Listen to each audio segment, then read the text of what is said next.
Welcome to Watch Symposium. I'm Austin. Alright, so I've been wearing the Explorer 2, and yesterday was Friday, as you can see. And I looked down and I saw that the Seiko 5 was still ticking, and I thought, I'm going to take off the Explorer 2 and just wear the Seiko 5 because I want to see that blue Saturday and I want to see the red Sunday. So what I did was I changed watches and actually wore this to sleep last night just to sort of keep it going. And here it is, the beautiful blue Saturday.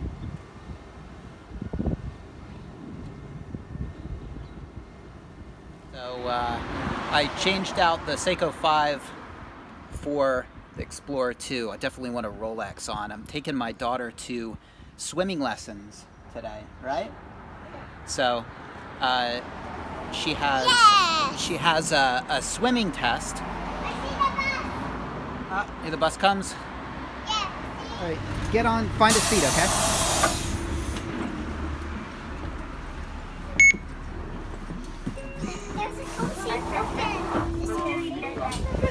Okay, we just got off the bus and it looks like there's this festival going on, which maybe we'll come here after swimming.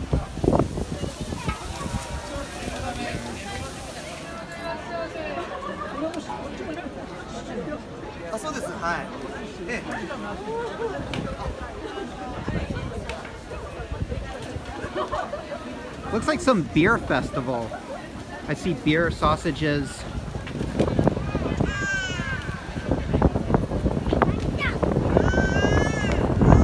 Alright, well sure enough, it's that's a sausage and beer festival. So sausage and beer it is. Kind of a cool thing to do on a Saturday.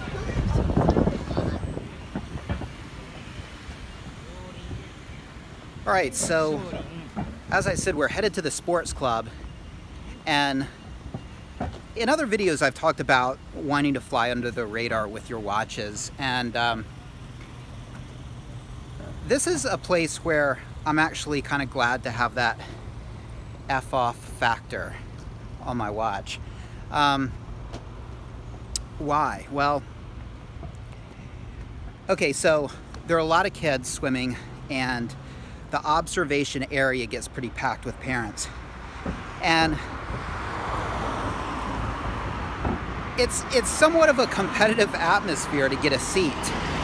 And you know, it's very different than Sarah's school. Her school, there's like a sense of community there, and you know, the mothers hang out with each other and work on projects together, and the kids are all friends, and I mean, it's really about keeping good relations. Whereas here, these kids come from different areas, different schools, once a week, and they're in different classes. They don't really make friends. The parents don't really talk to each other. And so there's really no sense of community. And so there is sort of a competitiveness to getting a good seat in the observation area. And for that reason, I really don't mind having kind of a nice watch to sort of, what does it do? Estimate these. Go ahead, estimate those stairs. And so I think it's 20.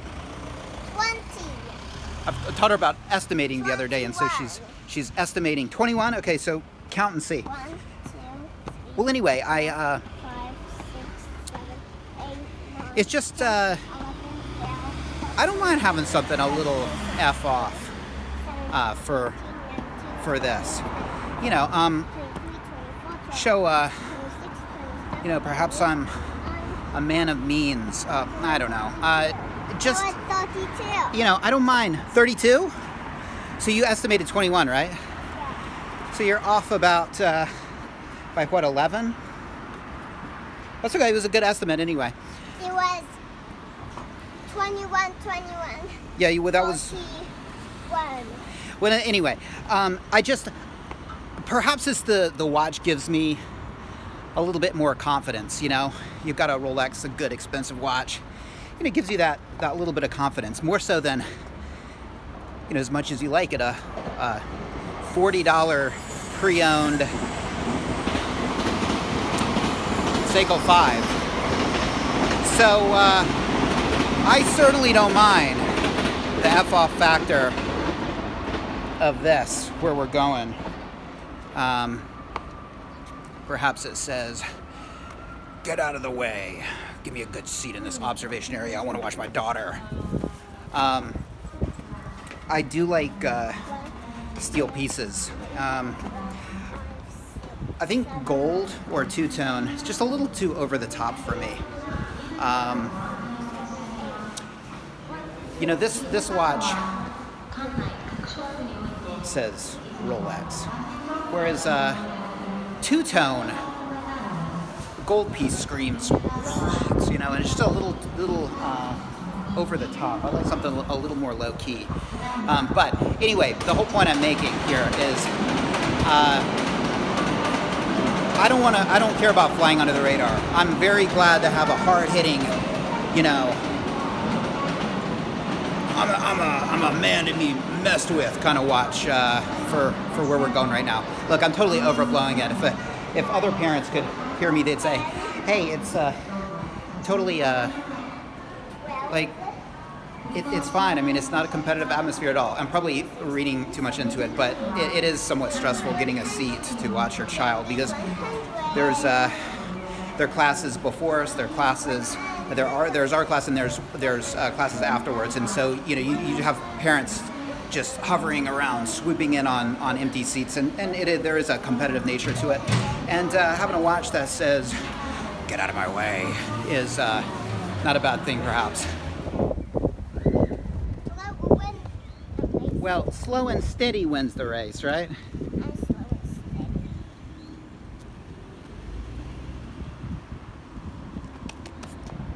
Hey, let's go. Walk. Walk, walk, walk, walk. Because I like seeing.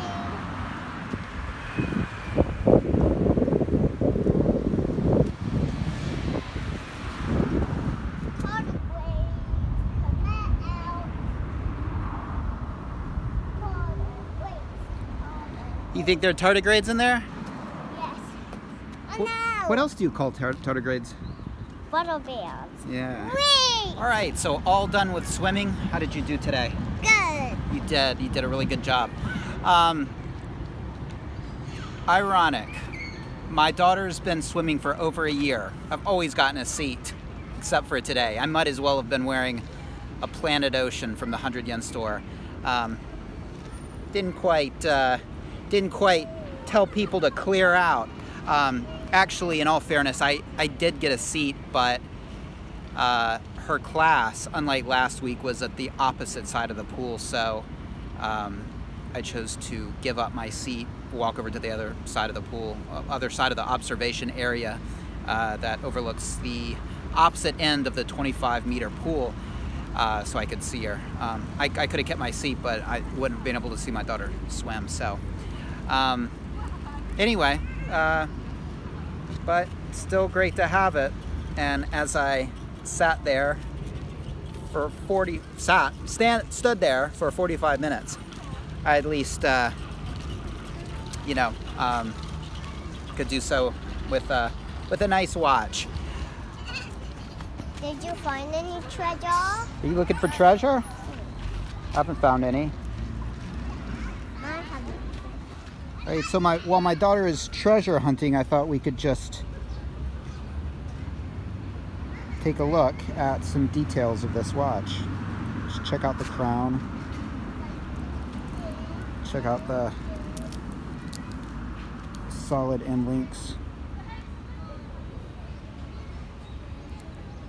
Of course, you can see there some scuffs from changing the bracelet. If you are really careful, or if you want to be careful, apparently you can put masking tape before you change your bracelet. Those marks come from actually putting this bracelet back on, putting the spring bars back on. They you kind of line it up, and then as you push them in, they make those scratches. for some reason, I'm not too fussed about it. Even on my GMT Master 2, it's, I'm really not inclined to get out masking tape. It's just, you know, I don't know, it's something I don't really mind about it. Maybe it's because you can't see it, but yeah, if you are really trying to keep your pieces minty, I guess masking tape is the way to go.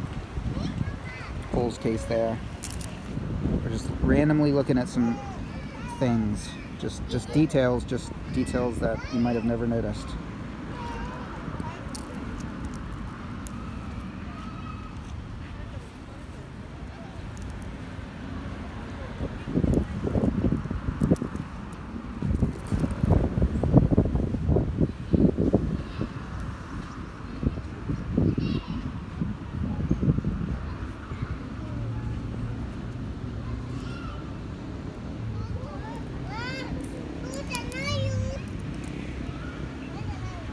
Sometimes it's kind of interesting to see the back of these watches. Treasure. Oh, you found a treasure? Whoa, what did you get there? You love shells, don't you? You got some pretty rocks in there as well? Nice. You have your treasure, and look, I've got mine right here. This is my treasure. No treasure box. Watches aren't treasure? Well.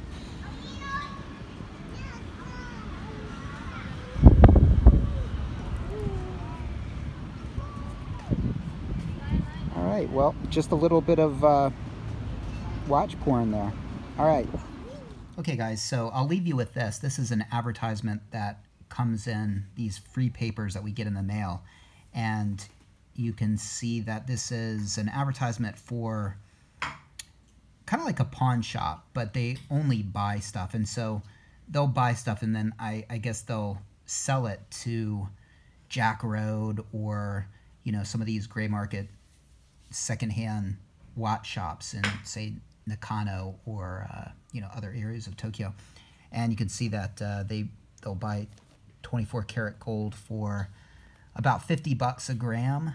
And what we're interested in is this part right here. Rolex. This is the Japanese word for Rolex, and it says any model. They pay high prices, whether it's broken or old. It's okay. And you can see they've got a two-tone champagne dial date just right there. Right here looks like they'll pay about $15,800 for a day date. And right here, now this is a sub, but in Japanese this says Sea Dweller, and so they'll pay $8,600 for what I'm thinking is dive watches, and these are probably, you know, the top price. So you could probably go in there with you know, a really minty looking old 5513 sub with tritium dial, all beautifully patinaed, and that very well might be the top price that they're going to give you for it. And it's interesting because I wonder if you were to bring a watch like that, which, look, I mean, you guys know a watch like that would be tens of thousands of dollars. I wonder if they would look at it and say, well, you know, it's got kind of this, you know, discolored indices on it. I don't know about that. It is kind of an old model. Hollow end links. I don't know if we can give you that much. I'm not sure. Maybe they're pretty honest about it, but I'm sure that happens in the used watch world. That you know, they try to get a feel of if you know what you have, and if you don't, they'll probably try to take advantage of you. I'm not saying that this place is like that. They could be very honest. I'm not sure, but anyway, I thought it was interesting that they really focused on Rolexes here, not other brands' Rolex. So it just goes to show you Rolex is a pretty serious brand here in Japan. All right, take care. Thanks for watching. See you next time.